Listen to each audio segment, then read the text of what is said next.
Election commission தன் வரம்பை மீறுகிறது. ஏன்னா எல்லா ஆர்கனைசேஷனும் ஃபெயிலியர் ஆனாலும் 2 ஆர்கனைசேஷன் ஃபெயிலியர் ஆச்சுன்னா இந்தியா சுடுகாட்டுக்கு போகும். ஒன்று எலெக்ஷன் கமிஷன், இன்னொன்று நீதிமன்றங்கள். இது உங்கள் ஜனநாயகத்திற்கு வந்திருக்க கேடு. ராகுல் காந்தியோட ப்ரெஸ் கான்ஃபரன்ஸ் எலெக்ஷன் கமிஷனோட நம்பகத்தன்மை இதுவரை இல்லாத அளவுக்கு சிதைத்திருக்கு.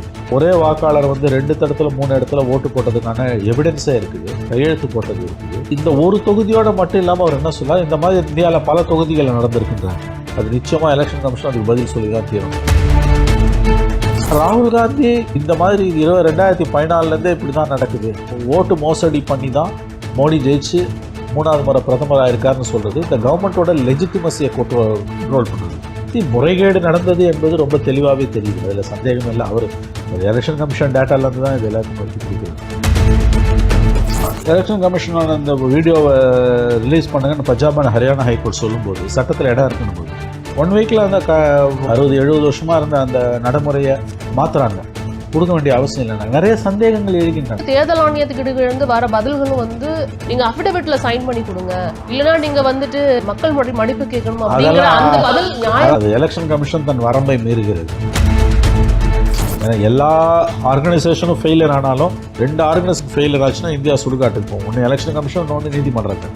இது உங்கள் ஜனநாயகத்திற்கு வந்திருக்க கேடு. எலெக்ஷன் கமிஷனோட செயற்பாடுகள் ரொம்ப சந்தேகத்தை கிளப்புகின்றன. ஓட்டர் லிஸ்ட்லேயே ப்ராப்ளம் இருக்குது. இது இந்த ஒரு தொகுதி மட்டும்தானா, இந்தியா பூரா இது நடந்திருக்கா? இதுவரை எலெக்ஷன் கமிஷனை நம்பினவங்க கூட இன்னைக்கு நிலைகுலைய ஆரம்பிச்சிருக்காங்க. ஏதோ இருக்கும். முக்கியமான இஷ்யூலாம் கையில் எடுத்திருக்காரு, அதில் சந்தேகமே இல்லை. அணுகுண்டுன்னு அவர் சொல்கிறாரு. ஆனால் வெகுஜன ஊடகங்கள் அதை இப்போ தமிழ்நாடு மாதிரியான இடத்துல நான் பிஜேபி ரூல்டு ஸ்டேட்ஸில் இருக்க மீடியா அதை ஓரளவு ப்ளே பண்ணுது. நார்த்தின் மீடியா, நேஷ்னல் மீடியா, மோடி கண்ட்ரோலில் இருக்க கோதி மீடியான்னு சொல்லக்கூடிய கோதி மீடியானா மடியில் இருக்க மீடியா, அந்த மீடியா இதை பெருசுப்படுத்த வேண்டிய அளவுக்கு பெருசுப்படுத்துச்சான்னா பெருசுப்படுத்தலைன்றதான் யதார்த்தமான உண்மை. ஆனால் ஒரு நாடு தழுவி விவாதம் வந்திருக்குது. 2 எடிட்டோரியல் எழுதுகிறவங்க ஒரு எடிட்டோரியலாக ஒரு நீண்டதொரு தலையங்கம் எழுதியிருக்காங்க. அவர் எழுப்பிய கேள்விகள் மிக முக்கியமான கேள்விகள். இதில் அப்போ எந்த முக்கியமான பாயிண்ட்டு நீங்கள் கேட்குறீங்க, ஒரு 5-6 பாயிண்ட் அவர் சொல்கிறாரு. கடந்த காலங்களில் கூட இந்த மாதிரி தவறுகள் எலெக்ஷன் கமிஷனில் நடந்திருக்குது, நான் இல்லைன்னு சொல்லலை நான். ஆனால் அதற்கான எதிர்வினை இப்படி ஒருத்தருக்கு குறைகளை சுட்டி காமிக்கும்போது நீங்கள் அண்டர் ஓத், நீங்கள் உறுதிமொழி பிரமாண பத்திரம் தாக்கல் செஞ்சு சத்திய பிரமாணம் எடுத்துக்கிட்டு நீங்கள் இதை குற்றச்சாட்டை முன்வைக்கணும்.